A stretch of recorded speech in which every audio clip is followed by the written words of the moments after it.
कुछ अमंगल भी है इनके जीवन में, और तो सभी मंगल ही मंगल हैं। तो अमंगल क्या है?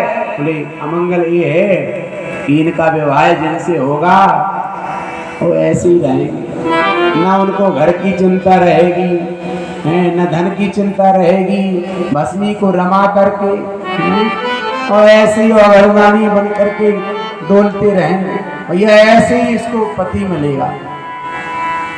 अरे दुर्भाग्य पति मेरी बेटी को मिलेगा। नारद जी ने कहा यदि आप चाहती हो आपकी बेटी का दुर्भाग्य सौभाग्य में बदल जाए तो एक उपाय है। क्या? आपकी बेटी अगर भोले बाबा को मना ले, उनका भजन कर ले तो भगवान की कृपा हो जाए, भोले बाबा की कृपा हो जाए।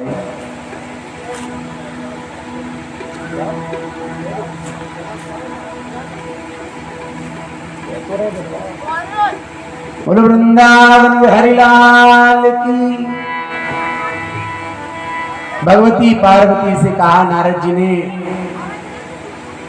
हिमाचल राज्य से कहा, मैना जी से कहा, यदि आपकी बेटी भोले बाबा की तपस्या कर ले और भोले बाबा यदि प्रसन्न हो जाएं तो बस आपकी बेटी का कल्याण हो जाएगा। भगवती पार्वती भोले बाबा की तपस्या करने लगी। तपस्या इतनी घोर कर रही है, भोजन करना छोड़ दिया, फल को पाना छोड़ दिया, पत्तों को पाती है, पत्ते भी छोड़ दिए, तो नाम हो गया अपर्णा। प्रेम से बोलिए अपर्णा भगवती की। घोर तपस्या की ऋषि आए परीक्षा लेने के लिए,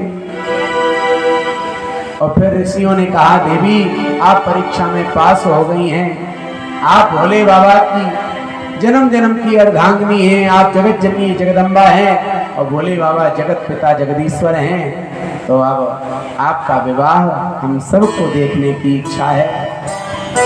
गौरी भगवती का दिव्य श्रृंगार हुआ और भोले बाबा का भी दिव्य श्रृंगार हुआ। अच्छा, भोले बाबा का श्रृंगार किसने किया? भूत प्रेत गणों ने किया। तो कहते हैं भोले बाबा को भस्मी रमाई गई।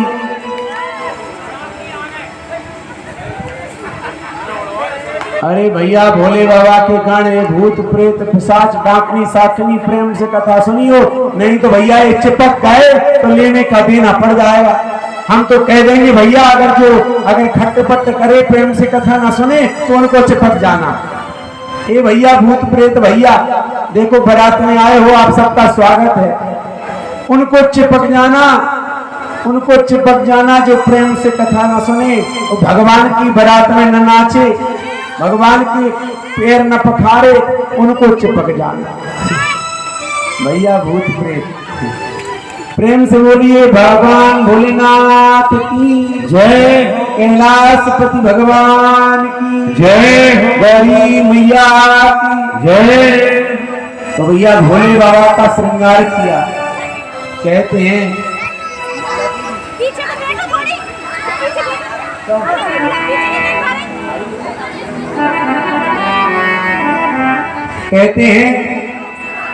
भोले बाबा बारात लेकर के गए और भोले बाबा का जो श्रृंगार है, भोले बाबा का जो श्रृंगार है, कहते हैं भैया कमर में बाघंबर लपेट दिया, अब कुंडलों में बिच्छू लपेट दी। कुंडल होते ना कानों में, तो एक एक बिच्छू लटका दिया। भोले बाबा का दिव्य श्रृंगार। अब भैया कहते हैं देखो जब दूल्हा सजता है तो पाउडर लगाता है, थोड़ा चमकेगा थोड़ा सा, तो पाउडर कहाँ से आएगा? कोई ताजी लाश जल रही थी अभी, तो कुछ गण गए भूत प्रेत और भैया भर भर कर ले आए ताजी मुर्दा की भस्म और भोले बाबा को बढ़िया से लपेट दी ताजी भस्म। अब भैया दूल्हा का मोर बनना चाहिए, तो 8-10 सांप लिए और भैया उनको लपेट दिया और मोर बनाने के लिए वे सांपों के ऐसे मुंह कर दिया, मोर बन गया खूब बढ़िया से। अब माला होना चाहिए, तो रुद्राक्ष की माला तो है ही, तो भैया 8-10 खोपड़ी जो शमशान में डली थी उनको लेकर के आए एक रस्सी में और भोले बाबा के गले में डाल दी, और 2-4 सांप लिए तो काले काले बढ़िया उनमें चंदन वंदन लगा के और माला पहना दी। तो भोले बाबा का दिव्य श्रृंगार हुआ और भोले बाबा बारात लेकर के पहुंचे तो मैना देवी आई थी थाल लेकर के द्वार पर स्वागत करने। जैसे ही देखा, अरे भैया दूल्हा दूल्हा तो भयंकर है, तो थाल नीचे गिरा दिया और चिल्ला करके गई, अरे भैया नारद का मैं क्या बिगाड़ा। अरे मैंने क्या बिगाड़ा था नारद का, जो मेरी बेटी के भाग्य में दुर्भाग्य लिख दिया। बाद में नारद जी ने समझाया, अरे नहीं नहीं, आपकी बेटी पार्वती, इनको कोई साधारण ना समझना, और ये जो दूल्हा आए हैं भोले बाबा, इनको साधारण ना समझना, ये तो जगत के पिता जगदीश्वर हैं और आपकी बेटी जगत जननी जगदम्बा है। मैना देवी को समझाया गया और इसके बाद में फिर बड़े धूमधाम से सुंदर मंडप में भगवान भोलेनाथ और भगवती गौरी आई और उनके साथ में भोले बाबा के गण आए। और भैया वहां पर सबसे पहले भोले बाबा का स्वागत किया, द्वार पूजन हुआ, फिर वो मंडप में गए और सबसे पहले गौरी मैया ने भगवान भोले बाबा को वरमाला पहनाई। गौरी मैया भोले बाबा को माला पहना दी। गौरी मैया ने भोले बाबा को माला पहनाई। सभी लोग तालियां बजा दीजिए, बोलिए गौरी मैया की जय हो। और इसके बाद भोले बाबा ने गौरी मैया के गले में वरमाला पहनाई। बोलिए भगवान भोले बाबा की जय हो, बाबा भोलेनाथ की जय हो। अब भैया धूमधाम से विवाह हुआ और हमारे बाबा जी अब विवाह करेंगे और भूत पिशाच बेताल डाकनी साकनी भैया बारात में खूब नाचे गाए, खूब स्वागत हुआ।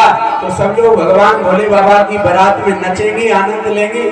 हैं भैया बारात में नहीं आए हो, कहां से आए हो? परदेसी होगा भैया। अरे भगवान भोले बाबा की बारात में सब लोग आए हो।